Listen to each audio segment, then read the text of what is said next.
Ein Jäger befand sich nach einem langen Tag auf der Jagd inmitten eines immens großen Waldes.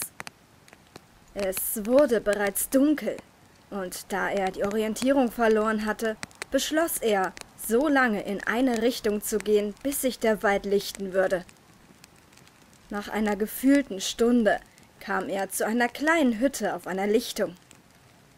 Da es inzwischen dunkel war, entschied er sich, nachzusehen, ob er hier die Nacht verbringen könnte.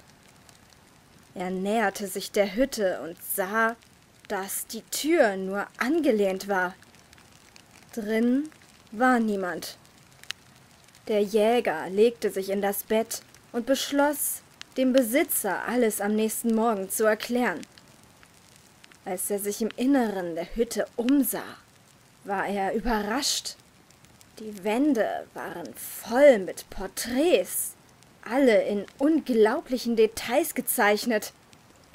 Alle schienen ihn anzustarren, und in ihren Blicken lag Hass und Bosheit. Der Jäger starrte zurück, doch er fühlte sich zunehmend unwohl. Er versuchte, die hasserfüllten Blicke zu ignorieren, drehte sich mit dem Gesicht zur Wand und schlief schließlich erschöpft ein.